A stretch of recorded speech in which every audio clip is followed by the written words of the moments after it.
పెద్దలందరికీ నమస్కారం. విజేంద్ర ప్రసాద్ గారికి ప్రత్యేకంగా ధన్యవాదాలు. ఇలాంటి కార్యక్రమానికి వచ్చి మీ ఆశీస్సులు అందించినందుకు. అట్లాగే బాబీ గారికి, సురేష్ బాబు గారికి, కోర్టు దర్శకులు జగదీష్ గారికి చాలా మంచి సినిమా, చాలా స్వచ్ఛమైన సినిమా. అట్లా విజయ్ బుల్గానే ఎంతో మంచి సంగీతం వస్తున్నారు.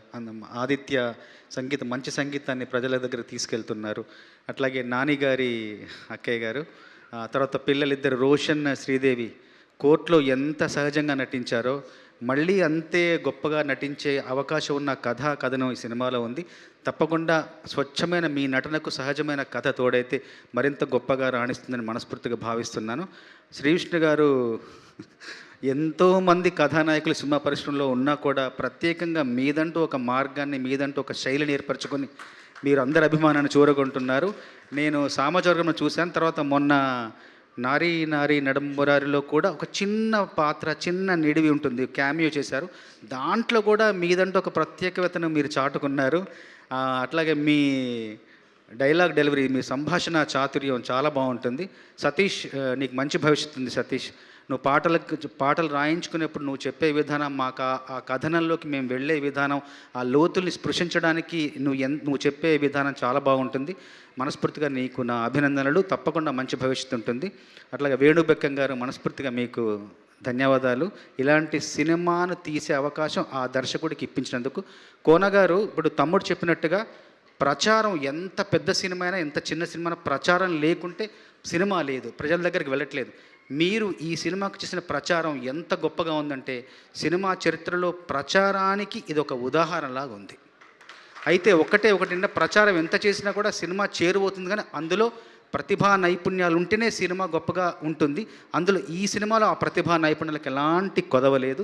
తప్పకుండా ఈ సినిమా మరొక మైలురాయి అవుతుంది. వాళ్ళ చరిత్రలో, మీ చరిత్రలో కూడా మైలురాయి అవుతుంది. మనస్ఫూర్తిగా నేను అందరినీ కూడా అభినందిస్తూ, సినిమాలో తమ్ముడు 3 పాటలు రాశారు, నేను కూడా మంచి పాటలు 3 రాశాను. అందులో అంటే నా శైలికి భిన్నంగా రాసిన పాట తిప్పుకుంటున్నావు, అది చాలా ఆదరణ పొందుతోంది. సినిమాకి అది చాలా ఉపయోగకరంగా ఉంటుందనడంలో నాకెంతో ఆనందంగా అనిపిస్తోంది. కళ్ళే ఎగరేస్తుంటావు, అంతలో పళ్ళే నూరుతూ ఉంటావు, అల్లరి చేస్తూ ఉంటావు, ఇంతలో సల్లని మాటలు చెబుతావు, అందరికంటే సిన్ని మొల్లిలా అలిగే నూగూసుంటావు, సందే దొరికితే పెద్ద మనిషిలా పెత్తనమే చేస్తుంటావు, ఎన్నో ఏషాలేసి దీపం చుట్టూ పురుగును చేసి తిప్పుకుంటానవు నన్నే నీ చుట్టూ తిప్పుకుంటానవు, మంచం చుట్టూ దోమ లెక్క, బెల్లం చుట్టూ ఈగ లెక్క, గుడి చుట్టూ భక్తుని లెక్క, బారు చుట్టూ దాగబోతు లెక్క తిప్పుకుంటానవు నన్నే నీ వెనక తిప్పేసుకుంటానవు. తర్వాత ఇందులో రామ్ మిరియాల్ గారు పాడిన పాట కూడా నాకు చాలా ఇష్టం. అందులో లొందాలున్నా బొందాలున్నా నేనే ఎల్లే సడకు, ముందరికే పోతుంటాను రానే రాదు ఫరకు, ఇచ్చేవాళ్ళు ఇస్తుంటారు గడికొక్క జరుకు, చచ్చిపోయే కర్మేం లేదు చేసుకుందాం వర్క్, రాజమ్మో ఇడిసిపోయింది రో రాజమ్మో పొడిసిపోయిందిరో, నన్నింకా మరిసిపోయిందిరో, నా గుండె ఇరిసిపోయిందిరో. రాజమ్మ పోతే వాళ్ళ జేజమ్మ అనుకునే రోజుల్లో రాజమ్మనే ఎందుకు కావాలనుకున్నారో ఈ సినిమాలోని ఆ గాఢత చెప్తుంది. తప్పకుండా ఈ సినిమా అందరికీ నచ్చుతుంది, మీకు మరింత గొప్ప భవిష్యత్తు ఉంటుందని మనస్ఫూర్తిగా కోరుకుంటూ ముగిస్తున్నాను.